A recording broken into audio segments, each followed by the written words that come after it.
Boa noite, povo de Deus, graça e paz em Cristo. Estamos começando a nossa live de hoje com o estudo do livro de Apocalipse. Deixa eu tentar aqui fechar o meu microfone que está dando um eco aqui para mim. Um minutinho. Espera aí. Pronto. Agora vai. Vocês estão bem? Deixa eu ver se vocês estão me vendo aí. Tudo bem com vocês? Tá dando uma informação aqui que a minha internet está com um problema. Então eu vou orar aqui, ok? Se tiver problema aí, você por acaso não esteja me vendo, me escutando, você me avisa aí, tá bom? Então vamos continuar aqui com a nossa live. Tá meio conturbado aqui o início, mas certamente Deus vai dar graça pra gente. Vamos orar? Nós te agradecemos, ó Deus, por tudo que o Senhor tem feito em nossa vida. Obrigado, Pai Santo, por esse momento que o Senhor dá a nós, o momento em que nós estamos estudando o livro de Apocalipse, Senhor. Nós acreditamos, ó Pai Santo, que... Só um minutinho. Só um minuto, meus irmãos, que eu estou com ruído aqui. Peraí.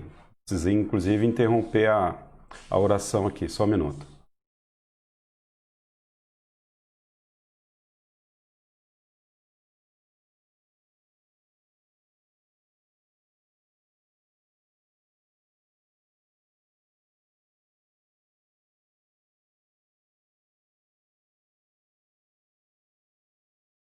Agora eu acho que vai. Desculpa aí, queridos. Nós estamos ao vivo e ao vivo sempre dá problema, né? Agora eu acho que vai. Eu tive problema com a internet, com o áudio aqui. Vamos iniciar então com uma palavra de oração. Nós te agradecemos, Senhor Deus. Obrigado, ó Pai, por esse momento em que nós estamos diante do estudo da Tua Palavra. Sê conosco, acalme o nosso coração, que os problemas técnicos aqui, ó Pai Santo, possam ser superados. Derrama a Tua graça sobre a nossa vida. Nós te agradecemos pela Igreja Batista Central Itaquera, que o Senhor continue abençoando os amados irmãos, derramando a Sua graça poderosa sobre eles. Em nome de Cristo, que nós oramos. Amém, Jesus. Amém. Louvado seja Deus. Agora vai.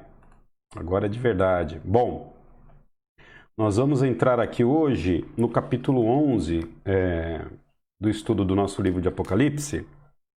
E a gente deu uma introdução, uma abertura na semana passada do capítulo 11.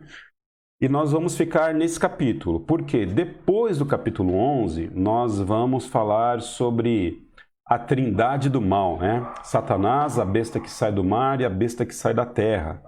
E para que a gente então tenha mais qualidade no próximo estudo, é importante que a gente se limite hoje ao capítulo 11 do livro de Apocalipse. Só que antes da gente voltar lá no capítulo 11, né?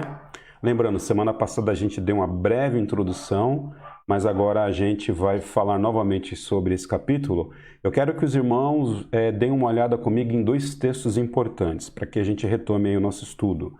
Abra sua Bíblia aí no livro de Daniel, capítulo 9, verso 27. Daniel, capítulo 9, verso 27. Enquanto isso, eu vou dando boa noite pro povo aqui, ó. Boa noite, Nicéia, Dinha, irmã Eunice, irmã Maria Souto, irmão Mário, que Deus abençoe, Ludovina, a Cecil, que Deus nos abençoe no nosso estudo. Abra aí sua Bíblia, Mateus capítulo 9, verso 27. Tive bastante problema aqui com a internet na hora de começar, mas agora a coisa tá indo aí. Bom, abriu aí, né? Daniel 9, 17. Ou desculpa, Daniel 9, 27. Daniel capítulo 9, verso 27. Diz aqui o seguinte: ele confirmará uma aliança com muitos por uma semana, mas na metade da semana fará cessar o sacrifício e a oferta de cereais. E sobre a asa das abominações virá o assolador, até a destruição determinada, a qual será derramada sobre o assolador. A gente já sabe, eu acredito que você também já sabe, na medida que você está acompanhando aqui os estudos, que esse verso 27 fala da aliança que o anticristo fará com muitas pessoas durante o período de uma semana, que são os 7 anos, conforme nosso estudo sobre as 70 semanas de Daniel. Então, o anticristo, quando ele surgir no mundo, quando ele tomar o poder aí das nações, ele vai fazer uma aliança com muitas pessoas, não com todas as pessoas, né, mas com muitas pessoas. O que significa fazer essa aliança? Significa que ele vai ser um grande líder político, significa que ele vai ser um homem que vai ter muita articulação política, vai ser uma pessoa que certamente vai trazer várias respostas a várias doenças que nós, inclusive, estamos sofrendo hoje, mas o fato é que haverá uma aliança muito forte com ele de várias nações e de muitas pessoas, ok? E o Daniel capítulo 9, verso 27, fala dessa aliança. Ainda no verso 27, Daniel vai falar o seguinte: na metade da semana fará cessar o sacrifício e oferta de cereais. Uma semana, 7 anos. Metade da semana, 3 anos e meio. Então, no primeiro período, na primeira metade desse período de 7 anos em que ele vai governar, vai haver um momento de falsa paz, de falsa prosperidade, porém, quando o anticristo estiver exatamente com 3 anos e meio de poder, ele vai fazer cessar o sacrifício e a oferta de cereais. Então vamos lá. Daniel, ele está aqui profetizando na Babilônia, ele está na Babilônia. Daniel era judeu, e quando se falava de sacrifício, de oferta de cereais, certamente Daniel está falando aqui dos sacrifícios que eram feitos no templo. Então Daniel está aqui dando foco no templo que foi destruído, inclusive, por Nabucodonosor, quando Nabucodonosor entra em Jerusalém, leva Daniel, seus amigos e todo Israel, ou a maioria do povo de Israel, cativo à Babilônia. Então, quando Daniel fala de sacrifício, Daniel, como judeu pensante, ele está necessariamente fazendo menção aos sacrifícios e às ofertas que eram oferecidas ao Senhor, e no contexto dele, essas ofertas, elas eram oferecidas a Deus no templo. Então Daniel levava lá as suas ofertas até o sacerdote, para o sacerdote sacrificar no templo, ok? Então Daniel está colocando aqui em foco um período em que o anticristo vai fazer com que as ofertas e os sacrifícios no templo sejam encerradas. Então vamos lá. Se a gente está olhando o anticristo para o futuro, para a vinda dele, e Daniel está dizendo que na metade do governo do anticristo vai haver o cessamento das ofertas e dos sacrifícios, então a gente precisa entender que quando o anticristo vier, vai haver a reconstrução do templo. A gente precisa lembrar que hoje ainda nós não temos mais o templo de Israel construído ali em Jerusalém, por conta da própria história aí, da queda dos 3 templos. Dos 3 templos, na verdade. Mas, então, entendemos que quando o anticristo ele vier ao mundo, ele mesmo, de alguma forma, vai fazer com que o templo seja reerguido. Porém, na metade do tempo do seu governo, ele vai fazer com que as ofertas sejam suprimidas dentro do templo, ok? Lá no finzinho do capítulo, do verso 27, na metade do verso 27, Daniel ainda completa: e sobre a asa das abominações virá o assolador, até a destruição determinada, a qual será derramada sobre o assolador. Então, perceba, o anticristo ele vem, faz uma aliança com muitos durante um período de 7 anos, porém, na metade desse período de 7 anos, ou na metade dessa semana, ele faz com que os sacrifícios no templo sejam suprimidos e até que venha a destruição do assolador, até que o assolador se manifeste e ele seja destruído. O assolador aqui, necessariamente, a gente está falando aqui da pessoa de Satanás. Então, o anticristo, ele é uma espécie de precursor do advento de Satanás. Assim como Jesus tinha o seu precursor, que nós conhecemos que foi João Batista, Satanás também terá o seu precursor, que vai ser o anticristo. E aí a gente, a partir da próxima semana, a gente vai ver o quanto Satanás tenta imitar a pessoa de Deus em todos os aspectos. Inclusive, existe uma trindade satânica, que a gente vai ver na próxima lição, que é a besta que sai da terra, a besta que sai do mar e o próprio Satanás representado na pessoa do dragão, ok? Então, estou aqui retomando aqui o conceito, retomando aqui a profecia da vinda do anticristo a partir de Daniel capítulo 9, verso 27. Agora vamos lá para a 2 Tessalonicenses. Desculpe, 2ª carta de Paulo aos Tessalonicenses, capítulo 2. Vamos lá comigo. Novo Testamento, Cartas Paulinas.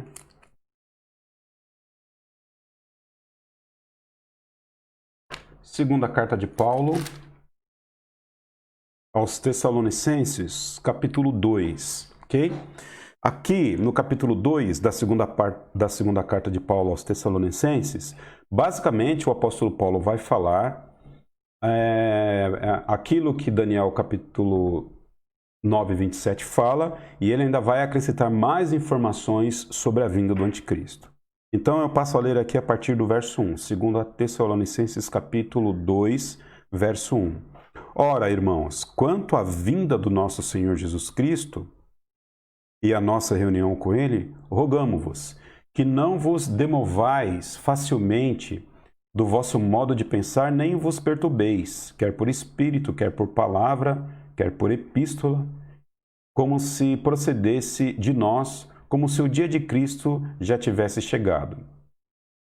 Ninguém de maneira alguma vos engane, pois isto não acontecerá sem que antes venha a apostasia. O apóstolo Paulo está falando sobre a vinda de Cristo, porém ele está agora dando ênfase aqui no texto que a vinda de Cristo ela vai ser antecipada, ou melhor, a vinda do anticristo acontece primeiro do que a vinda do próprio Cristo, ok? Verso 3. Ninguém de maneira alguma vos engane, pois isto não acontecerá sem que venha antes a apostasia e se manifeste o homem de pecado, o filho da perdição. Homem de pecado, filho da perdição, o anticristo. Sabemos que o anticristo é um homem, ok? O anticristo. Verso 4. Ele se opõe e se levanta contra tudo o que se chama Deus ou é objeto de culto. Lembra lá, Daniel capítulo 9, 27, verso 27? O anticristo, ele vem e ele vai fazer com que cesse os sacrifícios e as ofertas. E aqui, no verso 4, o apóstolo Paulo está dizendo que ele vai se opor a tudo que se chama Deus ou que é objeto de culto a esse Deus. Então, praticamente aqui nós temos a mesma informação. De sorte que se assentará como Deus no templo de Deus, querendo parecer Deus. Então o anticristo ele vai se sentar no santuário de Deus, né? No templo de Deus, como se fosse Deus, tentando se passar por Deus. Então é exatamente nessa segunda metade da semana de Daniel, ou nesses 3 anos e meio finais, que o anticristo, então, ele se manifesta e ele se intitula o próprio Deus, sentado aonde? Sentado no trono, ou melhor, sentado no templo. Então a gente entende que quando o anticristo vier, vai haver ainda a reconstrução do templo de Israel, porque ele vai se revelar, ou ele vai ali se intitular Deus dentro do próprio templo. Então, há uma expectativa escatológica de que o segundo templo seja reconstruído. E a gente já sabe, e isso não é nenhuma especulação, a gente já sabe que hoje os judeus eles estão preparados para poder erguer o templo em um tempo recorde, estão inclusive com o material pronto já, né? Para que isso venha acontecer. Então eu estou mostrando aqui para os irmãos, para que a gente entenda que haverá ainda a reconstrução do templo ali em Jerusalém, ok? E o anticristo vai se sentar ali no trono, se intitulando o próprio Deus.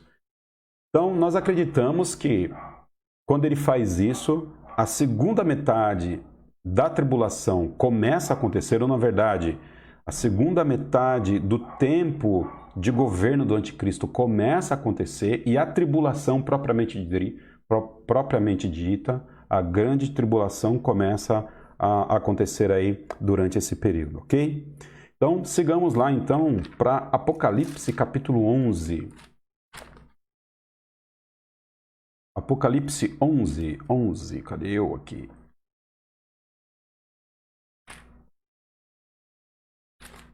Achamos.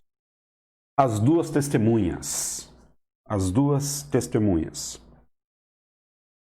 E agora a gente vai amarrar esses dois textos com Apocalipse 11. A partir do verso 1. Foi-me dada uma cana, semelhante a uma vara. Foi-me dito, levanta-te e mede o templo de Deus e o altar e os que nele adoram. Então, o apóstolo João agora, ele recebe uma vara de medida e nesse momento ele está agora medindo o templo. Medir o templo, dentre alguns significados que nós temos, é que esse templo pertence ao Senhor, esse templo pertence a Deus. Então, aquele que mede, aquele que determina, aquele que delimita, e é aquele que tem posse, ok? Então, Deus está dizendo que ele tem pleno poder e plena posse desse templo aqui que João está medindo. Levanta-te e mede o templo de Deus e o altar e os que nele adoram. Então a gente está olhando aqui para o futuro, João está tendo uma revelação do futuro, e nessa revelação que ele tem do futuro, ele está vendo ali o templo de Deus. Lembra lá? João também era judeu.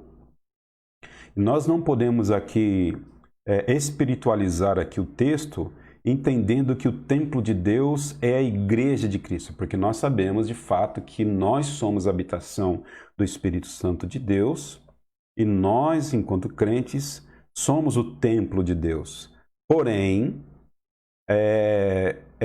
a gente não pode tirar de foco o quão específico é o texto, porque João, enquanto judeu, ele também entendia que o templo de Deus era o templo de Jerusalém e o altar e os que nele adoram. Então, João está vendo aqui uma figura do templo de Deus, como existia ali no seu tempo, ok? Ou pelo menos até a década de 70 depois de Cristo.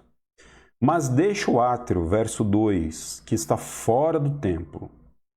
Não meças, porque foi dado aos gentios.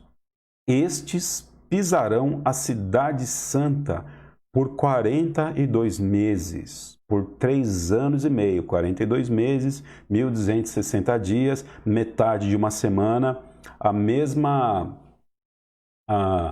o mesmo número de dias, né? A mesma quantidade de tempo que a gente vê aqui nos textos.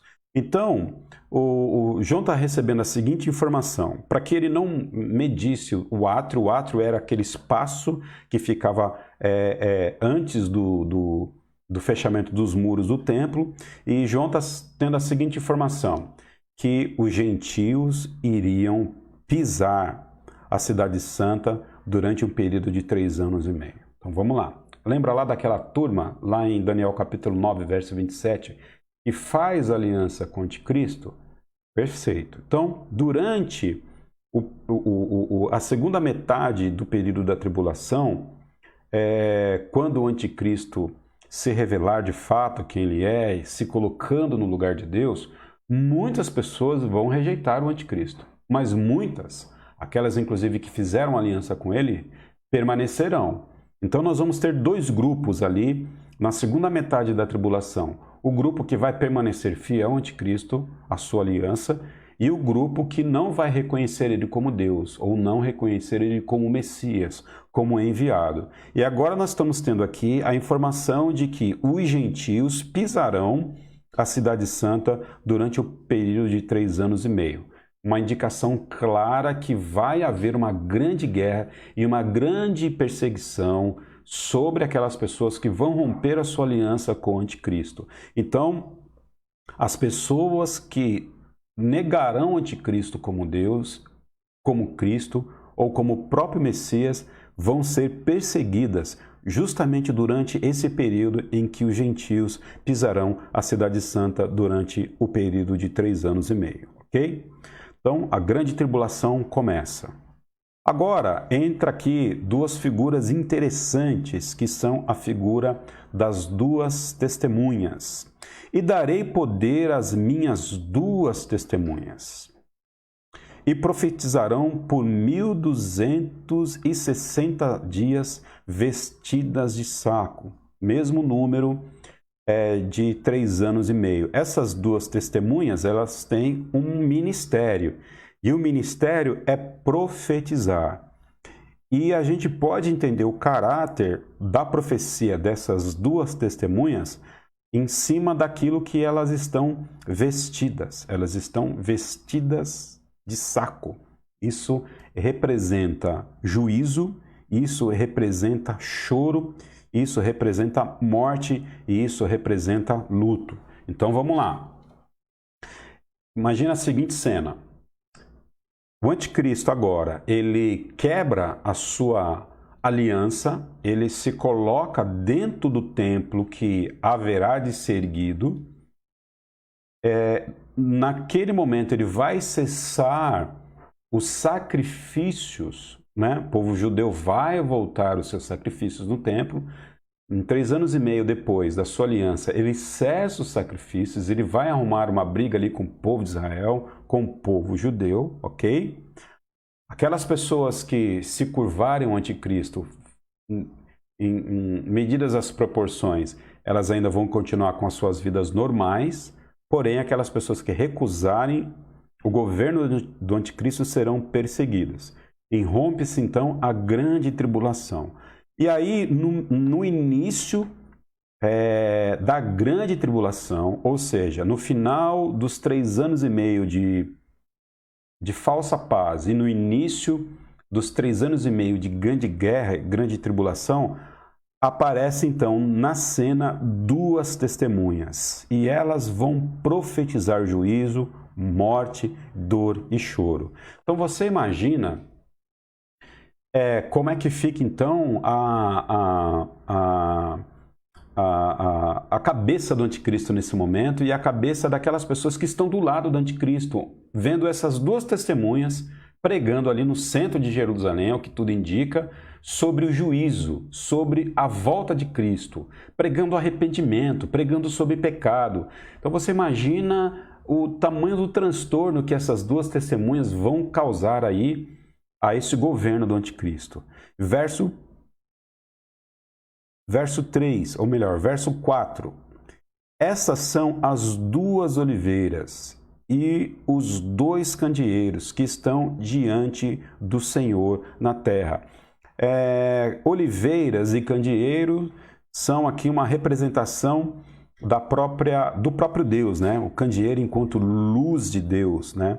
Oliveira enquanto o recurso, a prosperidade e a graça, a manifestação da graça de Deus. Isso a gente encontra lá em Zacarias, salvo engano, no capítulo 3, que é de onde o apóstolo João tira essa expressão das 2 oliveiras e dos 2 candeeiros, na verdade, como sendo representações divinas. Okay? Verso 5. Se alguém lhes quiser causar mal, das suas bocas sairá fogo e devorará os seus inimigos. Se alguém lhes quiser causar mal, importa que assim seja morto. Então a gente pode perceber que através da profecia e da ação dessas duas testemunhas, muitas pessoas vão morrer. E vai ser uma dor de cabeça para o anticristo, essas duas testemunhas pregando ali o evangelho, pregando sobre Cristo durante o período da grande tribulação.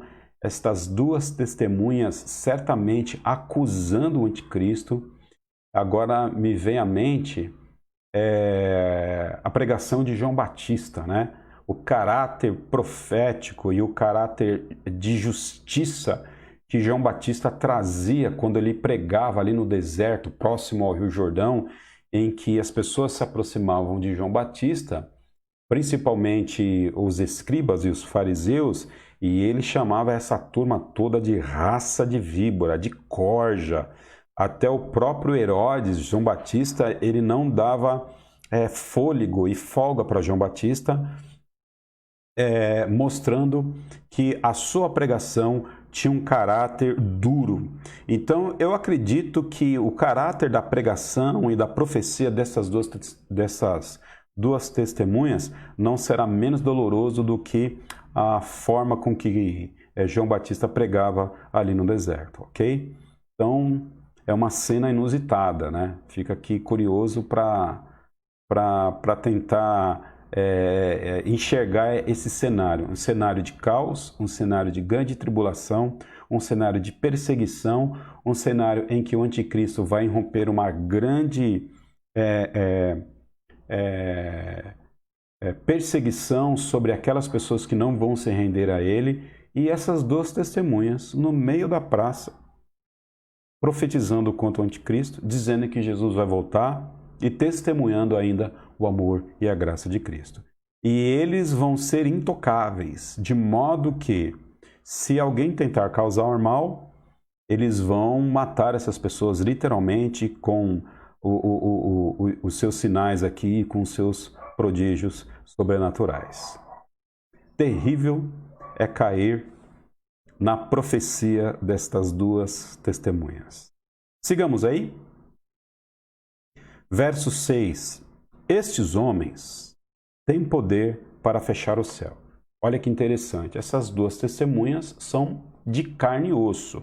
Não são anjos, não são seres sobrenaturais, são homens, né? Estes homens têm o poder para fechar o céu, para que não chova nos dias da sua profecia. E têm poder sobre as águas para convertê-las em sangue e para ferir a terra com toda sorte de pragas, quantas vezes quiserem. Há muita especulação de quem poderia ser estes dois homens, né? Quem seriam esses dois homens, né? A gente não sabe quem são, o texto bíblico não fala, a gente não pode inferir necessariamente quem são, mas há algumas curiosidades aqui que eu acho que vale a pena nós pensarmos, né? Alguns dizem que são Elias e Enoque, uma vez que eles não experimentaram a morte física como nós não experimentamos, né? Eles foram transladados e aí era necessário que eles voltassem do céu e fossem mortos para depois voltar ao céu novamente. Alguma coisa esquisita aí que se acredita, pensando que é Elias e Enoque. É interessante também notar que elas vão ter poderes sobrenaturais, além de ferir as pessoas com fogo, matar as pessoas com fogo. Elas não vão poder serem mortas nem pelo anticristo, nem por qualquer pessoa. Além disso, elas vão ter poder de fechar o céu. Então não vai ter chuva. Então será um período de grande seca. Então, de todas as mazelas que a gente vem percebendo que a grande tribulação vai irromper através das 7 trombetas, né? Que foram, ou melhor, através dos 7 selos que foram abertos, a gente pode perceber que ainda essas duas testemunhas vão causar muito mal às pessoas. A seca, o fechamento dos céus, a ausência de chuva é uma dessa mazela. E aí algumas pessoas inferem que uma dessas testemunhas de fato é Elias, porque Elias orou e fechou os céus, e aí Israel teve um longo período de seca por conta da oração de Elias. Mas a gente não pode afirmar isso no texto, porque o texto não diz pra gente. Outras pessoas ainda dizem que uma pode ser Elias e também Moisés, porque o texto diz aqui que essas duas testemunhas terão poder sobre as águas para convertê-las em sangue. Então, e para ferir a terra com toda sorte de pragas. Algumas pessoas fazem menção aqui a Moisés, porque foi Moisés que tornou a água em sangue, foi Moisés que levou, ou que trouxe, ou foi através de Moisés que Deus levou as 10 pragas ao Egito. Mas a gente não pode aqui dizer que são, porque o texto não diz isso para nós. Acredito que, de fato, não há nenhum mistério sobre quem são essas duas testemunhas. Particularmente, acredito que são 2 selados de Cristo, 2 escolhidos de Deus, que não necessariamente podem ter aqui alguma representatividade bíblica, pelo menos no Antigo Testamento, né, para que sejam essas pessoas de forma específica. São 2 santos. São 2 pessoas aí que Deus vai levantar durante o período da grande tribulação. Então, perceba que além dos 144.000 selados de Cristo, nós temos mais essas 2 pessoas aqui, mais esses 2 homens que vão continuar falando de Cristo durante esse período, ok? E eles não serão mortos. Verso 7. Não serão mortos até um determinado tempo de Deus, né? Porque agora a gente vai ver que eles vão morrer. Verso 7. Quando acabarem o seu testemunho, a besta que sobe do abismo lhes fará guerra e os vencerá e os matará. Quem é essa besta que sobe do abismo? Não é Satanás. A gente vai falar mais sobre essa besta aí, capítulo 12 e capítulo 13. Que a gente vai ver aí a trindade do mal. Mas nós entendemos, conforme inclusive nós já vimos, que o anticristo também é a mesma pessoa que a besta. E esta besta que sobe do abismo lhe fará guerra e os vencerá e matará. Então, depois de um determinado tempo que essas 2 testemunhas vão profetizar, a gente vai perceber algo aqui interessante. Elas vão, medidas aqui as proporções, infernizar a vida do anticristo e infernizar a vida daquelas pessoas que têm aliança com o anticristo. E a expectativa é que elas morram. E, de fato, o anticristo vai conseguir matar essas 2 testemunhas. E olha o resultado que a morte dessas 2 testemunhas, através do anticristo, vai produzir no coração da humanidade. Verso 8. E os seus corpos jazerão na praça, na grande cidade, que espiritualmente se chama Sodoma e Egito, onde o seu Senhor também foi crucificado. E os seus corpos, eles vão ficar expostos na grande cidade, certamente Jerusalém. Então, o anticristo vai matar essas 2 testemunhas e não vai fazer o funeral dos seus corpos, né? E os seus corpos vão ficar ali expostos em praça pública durante um período. E a grande cidade que João Batista está olhando para o futuro, e ele está dizendo o seguinte, que espiritualmente, essa grande cidade que é Jerusalém, que nós sabemos que é Jerusalém, por quê? Onde o seu Senhor também foi crucificado. Jesus foi crucificado onde? Em Jerusalém. Então, essa grande cidade onde Jesus foi crucificado, que futuramente, espiritualmente, será chamada de Sodoma e Egito. Eu falei Sodoma e Gomorra, né? Sodoma e Egito, fazendo aqui uma correção. Por que Sodoma e Egito? Porque no Antigo Testamento, Sodoma e Egito era tudo aquilo que representava de mais pecaminoso dentro da natureza humana para a época, ok? Então, uma cidade que é uma cidade santa, uma cidade que é uma cidade onde Jesus foi crucificado, uma cidade onde é uma cidade onde Jesus Cristo iniciou e termina ali, onde Jesus é crucificado, terminando o seu ministério, uma cidade que ainda hoje tem uma representação política e religiosa muito grande no nosso período. Vai ser exatamente nessa cidade em que as duas testemunhas vão ser mortas, profetizarão, serão mortas e futuramente, espiritualmente, elas vão ter ali o colorido de Sodoma e de Gomorra. Verso 9. Verso 9.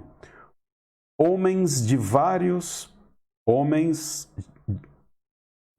povos, tribos, línguas e nações verão os seus corpos por 3 dias e meio e não permitirão que sejam sepultados. Então, a gente sabe que culturalmente é um sacrilégio, né? A gente sabe que culturalmente é um insulto muito grande os corpos não serem sepultados. Então, isso é motivo de vergonha, isso aqui é motivo de injúria. Então, a gente pode perceber que as duas testemunhas vão ficar durante um período de 3 dias e meio e os seus corpos vão ficar expostos, sem ter a permissão de serem sepultados. Verso 10. Aqui eu queria chamar a atenção dos irmãos. Verso 10. Os que habitam na terra se regozijarão sobre eles e se alegrarão, e mandarão presentes uns aos outros, porque estes 2 profetas tinham atormentado os que habitam sobre a terra.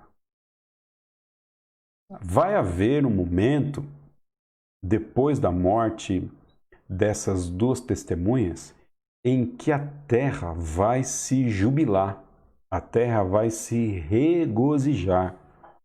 Então, imagina um Natal satânico, uma passagem do ano satânica. Vai haver um feriado aqui em que as pessoas, por algum motivo não, né?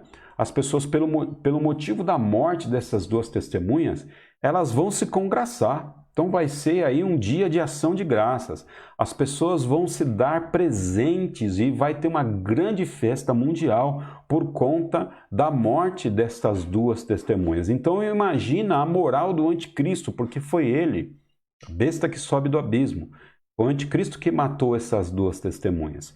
Então, aquelas pessoas que fizeram aliança com o anticristo e que agora estão vendo as 2 testemunhas sendo mortas, aquelas 2 testemunhas que atormentaram o anticristo com a sua profecia, bem como a humanidade, porque eles estavam com a sua vida tranquila. Agora vem esses 2 camaradas chatos aqui tentando atrapalhar a nossa vida. Eles são mortos. Então, a gente acredita que a tecnologia, a internet, a televisão vai de alguma forma transmitir a morte aí dessas 2 testemunhas, bem como eu acredito que os noticiários da época, os veículos de comunicação, jornais, a repercussão da morte dessas 2 testemunhas vão ser tamanha e a felicidade do povo vai ser tão grande que certamente vai declarar aí um feriadão onde as pessoas vão agora celebrar a morte delas e trocar presentes. Uma espécie de um Natal aqui promovido pelo diabo, promovido por Satanás. Uma coisa terrível, né? As pessoas agradecendo a morte destas 2 testemunhas de Cristo, a ponto de trocarem presentes umas com as outras. Verso 11. Depois daqueles 3 dias e meio, o Espírito de vida, vindo de quem? De Deus, entrou neles. E puseram-se de pé. E caiu grande tremor sobre os que os viram. 3 dias e meio depois, depois da humanidade distribuir os seus presentes, depois daquele feriadão prolongado, daquele Natal satânico, estas duas testemunhas que estão em praça pública mortas, sendo expostas ali, os seus corpos sendo expostos, elas vão então ficar de pé. Por quê? Pelo simples fato que Deus interviu de forma sobrenatural e soprou-lhe mais uma vez o espírito de vida. Então nada pode ir contra os desígnios de Deus, porque Deus é vida e Ele dá vida novamente aqui a essas duas testemunhas. Verso 12, então ouviram uma grande voz do céu que lhe dizia, subi aqui, e subiram ao céu em uma nuvem, e os seus inimigos os viram. Então, dá para imaginar a cena? Agora, ouve-se uma grande voz do céu, e uma voz que convida essas duas testemunhas a subir, e estas duas testemunhas agora, elas ascendem ao céu, e os seus inimigos viram isso acontecendo, assim como os apóstolos de Cristo, lá em Atos capítulo 1, viram Jesus Cristo ascendendo ao céu. Então imagina o tamanho do alvoroço que vai acontecer ali em Jerusalém. E não só em Jerusalém, porque acreditamos que toda a humanidade, ou pelo menos aquelas pessoas que tiverem posse da tecnologia naquele momento, nos veículos de comunicação, vão poder ver essa cena. Verso 12, então ouviram uma grande voz do céu. Eles diziam, subi para aqui. E subiram aos céus em uma nuvem, e os seus inimigos os viram. Verso 13, naquela mesma hora, houve um grande terremoto, e caiu a 10ª parte da cidade, ou seja, de Jerusalém. No terremoto foram mortos 7.000 homens, né? E os demais ficaram atemorizados. E o que eles fizeram? Deram glórias ao Deus do céu. Arrependimento dentro do período da grande tribulação por conta do testemunho destas duas testemunhas. Então a pergunta, haverá arrependimento? Sim, haverá arrependimento no período da grande tribulação. É passado o segundo ai, e o terceiro ai cedo virá. 7ª trombeta, são 3 ais, nós vimos aí 2 ais, agora o último ai virá, ok? Deixa eu ver se tem alguma pergunta aqui, alguma informação importante para nós. Ok, são os 3 anjos que estão presos no abismo? Não, Cláudio, não são. Eu acho que você está fazendo referência à trindade do mal, né?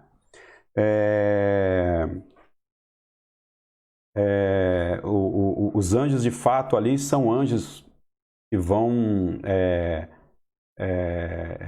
trazer dano à humanidade, mas quando a gente fala da trindade do mal, é a besta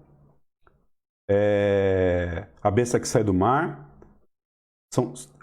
Existem 2 bestas no livro de Apocalipse. Na verdade, existe mais, né?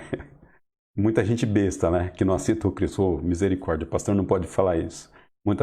Mas existem muitas bestas ali no livro de Apocalipse. A gente pode até dizer que o próprio dragão é uma besta. Satanás é uma besta.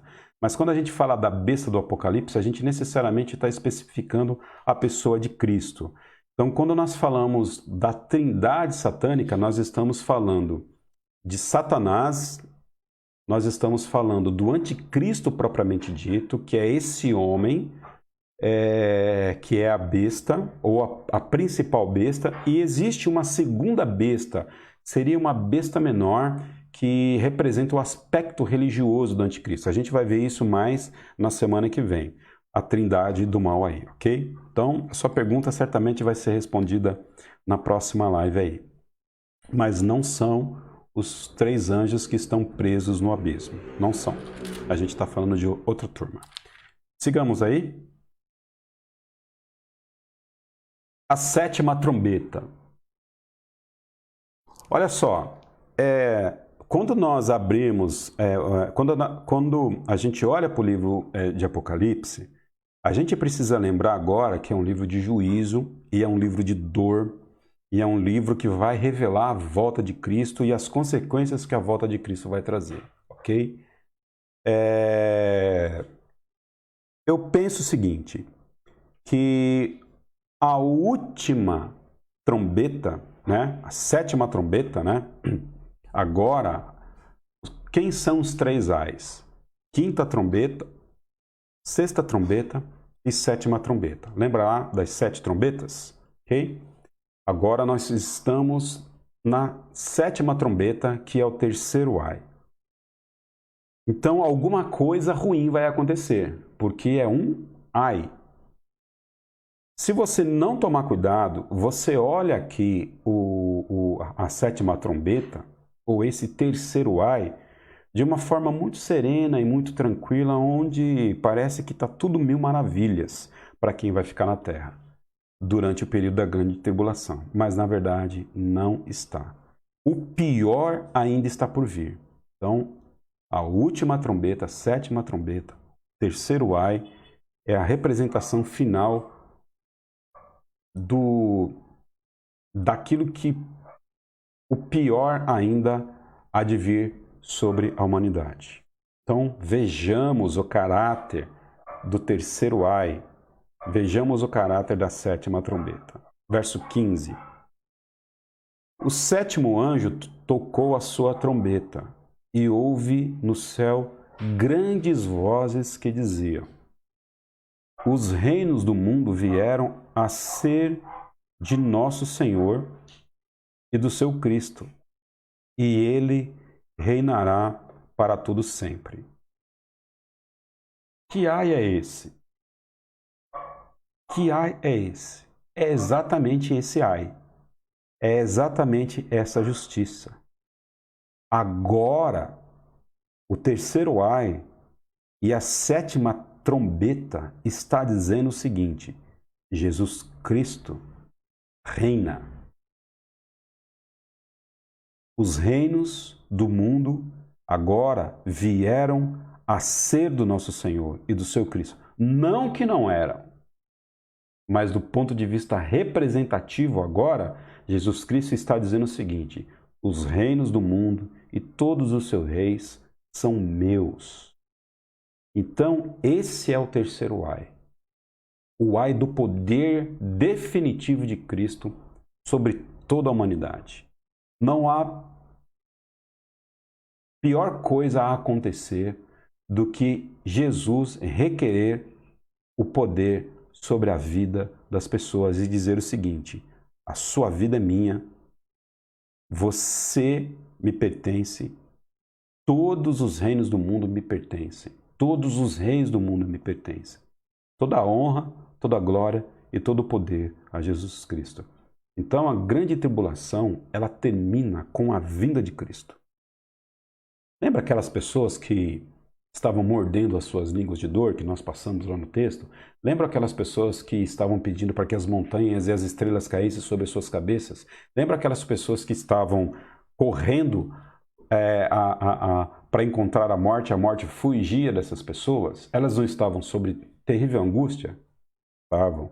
A pior angústia agora que elas vão sofrer é a vinda de Cristo. É Jesus agora tomar conta definitivamente daquilo que é seu. Então, parece ser uma boa notícia a vinda de Cristo, mas ela é uma boa notícia para nós que somos salvos. Agora, para aquelas pessoas ainda que não entregaram a sua vida para Jesus, é uma péssima notícia. É uma péssima notícia. A boa notícia é que Jesus Cristo virá. É uma boa notícia para a igreja. A má notícia é que Jesus Cristo virá.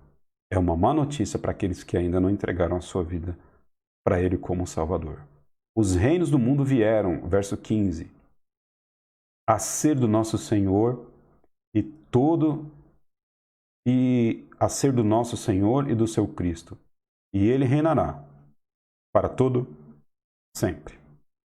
Para todo sempre. Para todo sempre. Verso 16. E os 24 anciãos que estão assentados em seus tronos diante de Deus, o que eles fizeram? prostraram-se sobre os seus rostos e adoraram a Deus, dizendo. Então, momento da vinda de Cristo, momento em que Jesus declara que os reinos do mundo são dele, agora o povo dele, representado nos 24 anciãos, só pode fazer uma coisa: se prostrar em seu rosto e adorar a Deus, dizendo: graças te damos, Senhor Deus Todo-Poderoso, que és, que eras, porque tomaste o teu grande poder e reinaste. O reino de Jesus agora sendo implementado. Daqui a pouco a gente vai falar sobre o reino de Cristo, sobre o reino milenar. Então agora o povo de Deus, agora representado aqui nos 24 anciãos, estão dando graças a esse Deus porque ele tomou com grande poder o reino. Verso 18. Iraram-se as nações. Então veio o que? A tua ira. E o tempo de serem julgados. Quem? Os mortos. E o tempo de dares recompensa aos profetas. Vamos parar aqui no verso 18, que o verso 18 tem bastante informação para nós. Iraram-se quem? As nações. Então a gente percebe que as nações estão sendo julgadas por conta da ira que eles nutriram no seu coração contra o próprio Cristo e o próprio Deus. Então, por conta dessa ira, vem a ira de Deus sobre eles. E o tempo de serem julgados. Então, haverá um tempo em que todas as pessoas serão julgadas. Haverá um tempo de julgamento. E esse tempo de julgamento ainda não aconteceu.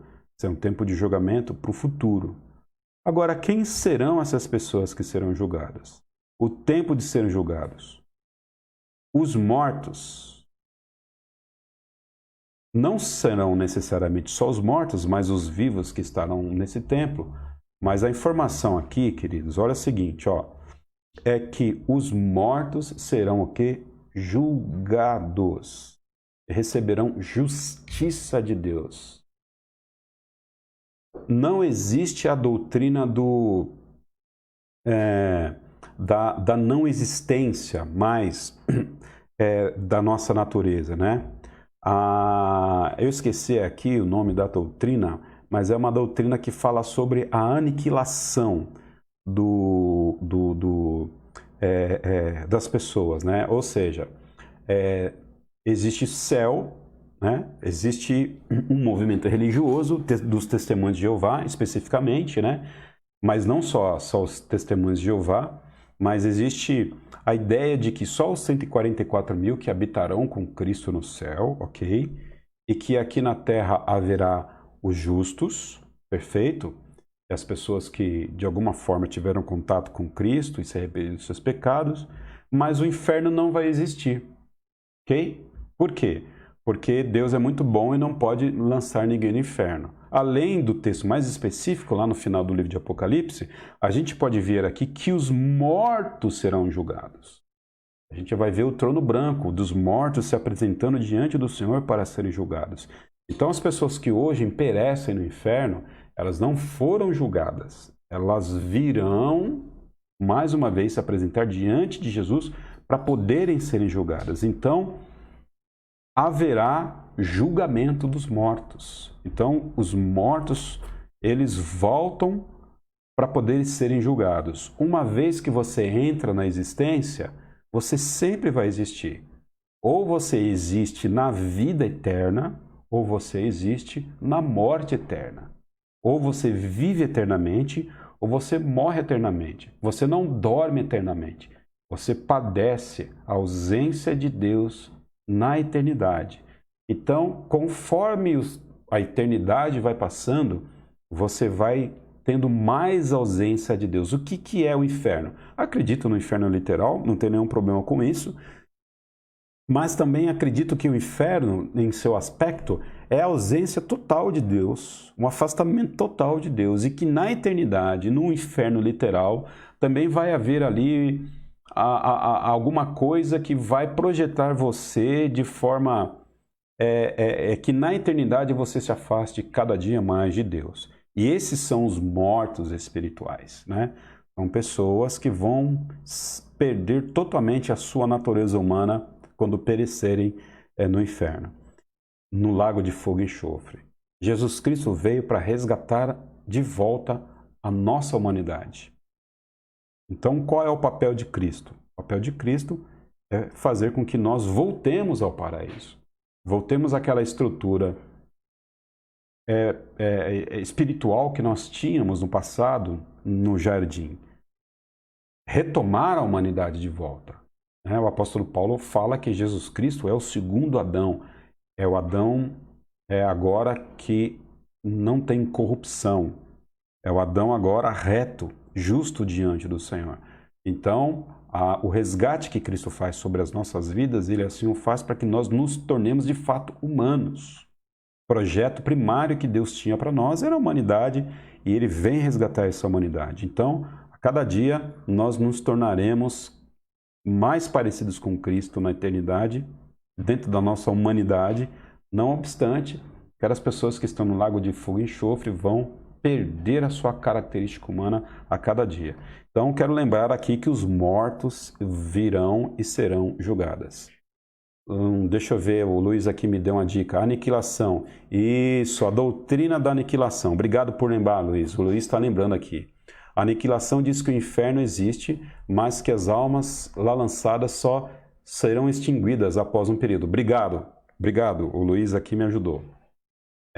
Que o inferno não é eterno. O Luiz está me lembrando aqui que a doutrina da aniquilação, ela diz que as pessoas até serão lançadas no inferno, mas vai passar um período que elas vão pagar os seus pecados e depois, em um determinado momento, elas deixam de existir.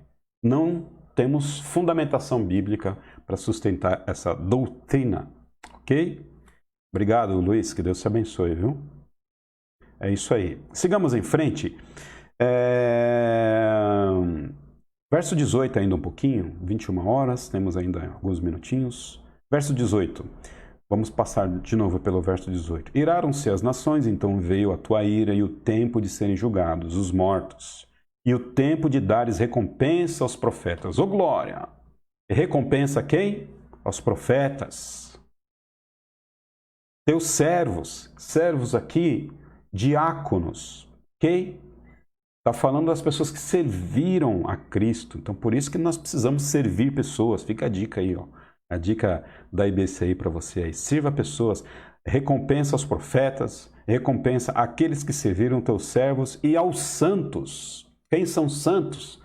Nós, Igreja de Cristo, as pessoas que foram resgatadas pelo sangue do Cordeiro. Então, é hora de nós termos recompensa, gente. Então, não dá para imaginar o tamanho da graça de Cristo, né? Além da gente ir para o céu, além de não passar pela grande tribulação, além de Jesus Cristo ter morrido por nós para que a gente não pereça eternamente, ainda assim nós vamos ganhar galardões, recompensas, junto com os profetas, junto com todos os santos, junto com os servos e os que temem o teu nome, a pequenos e a grandes, né?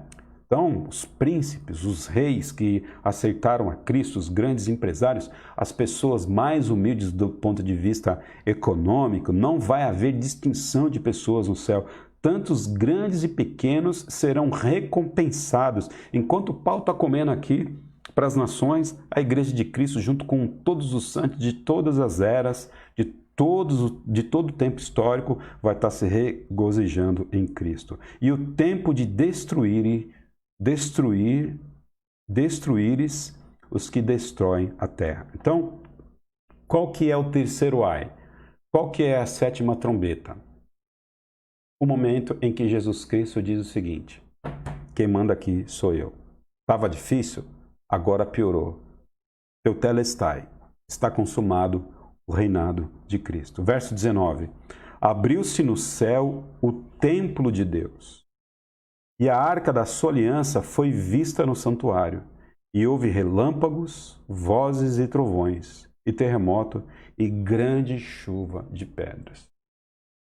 Existe aqui um simbolismo muito grande sobre essa visão de João, da arca, mas é exatamente a arca da aliança, a arca que os israelitas, nas suas peregrinações, carregavam ali as duas pedras, né, dos 10 mandamentos e o bastão ali de Arão. Essa arca, ela está guardada, ela está preservada, creio eu, que é o que a palavra de Deus diz, e não tenho dificuldade nenhuma de entender esse texto literalmente, não tenho dificuldade nenhuma em entender que há uma preservação de fato desse objeto, até porque eu creio na Bíblia, até porque eu creio que as duas testemunhas serão as duas testemunhas aqui no capítulo 11 de Apocalipse, elas ressuscitarão. Então, o que é mais fácil acreditar aqui? Na ressurreição ou na preservação da arca? Certamente é mais fácil acreditar na preservação da arca, mas eu acredito nas duas coisas, acredito que você também. Mas o que está implícito aqui, a implicação disso, é mostrar que Deus tem uma aliança e que a sua aliança vai ser cumprida. A arca representa a preservação da palavra de Deus. E tudo que está contido na palavra de Deus vai acontecer. Todas as coisas passarão, mas a palavra do Senhor permanece para sempre. É o que está implícito aqui na visão de João sobre a arca da aliança. Amém? Que Deus nos abençoe. Eu acredito que hoje a gente não tem pergunta difícil. Na verdade, vocês até me ajudaram aqui. Que Deus nos abençoe e que sigamos com essa mensagem no nosso coração. A mensagem da má notícia para a humanidade. A mensagem do terceiro ai, a mensagem da sétima trombeta. E a má notícia é que Jesus Cristo reina. Má notícia para aqueles que ainda não aceitaram a Cristo como Salvador. Se você ainda não tem Cristo como seu Senhor e Salvador, quero dizer para você que você pode fazer isso essa noite. Você pode entregar o seu coração a Jesus. Você pode orar ao Senhor depois dessa live e dizer essas palavras: Senhor Jesus, eu o aceito como Senhor e Salvador da minha vida. E Teu Espírito Santo venha morar em meu coração. Isso é simples de falar. E você precisa colocar o seu coração ao Senhor diante disso. Se você desejar fazer essa oração, faça essa oração comigo agora. Você pode estar assistindo essa live agora, online, ou pode estar fazendo isso num outro tempo. Então aproveite aí, feche seus olhos e ore comigo ao Senhor, entregando a sua vida a Ele. Para que você não passe pela tribulação. Para que você seja uma pessoa também salva em Cristo e tenha a mesma esperança que eu tenho, que a IBCI tem e que outros irmãos de outras igrejas têm. Então faça comigo essa oração nesse momento. Senhor Jesus Cristo, eu entrego a minha vida ao Senhor. Eu reconheço que eu sou pecador e que eu preciso da salvação que está em Ti. Pai Santo, eu peço que Teu Espírito venha morar em meu coração. Eu aceito Teu Filho Jesus Cristo como meu Senhor e Salvador. Amém. Amém? Você fez essa oração? Acha a gente aí no Facebook, no nosso telefone. Você não vai ter dificuldade para isso. Entre em contato com a gente e a gente vai te dar mais orientação em como você ter uma vida cristã próspera. Amém? Então, sigamos assim com uma oração final agora, agradecendo a Deus pelos estudos de hoje. Te espero na próxima quarta-feira. E aí a gente vai falar sobre a Trindade satânica. Amém? Que Deus nos abençoe. Vamos orar? Pai, obrigado por tudo que o Senhor tem feito em nossa vida. Obrigado a Deus, porque nossos corações ficam aquecidos diante da Tua palavra. É um livro difícil. Nós não temos todas as respostas para todas as coisas, mas aprove ao Senhor, ó Pai, iluminar o nosso coração para que, mesmo através, Pai Santo, de livros difíceis como o livro de Apocalipse, o Teu Espírito Santo ainda comunica essas verdades ao nosso coração. Rendemos graças ao Senhor, porque Tu reina, porque Teu é o reino para todo sempre. Amém. Deus abençoe a sua vida. Beijo no coração.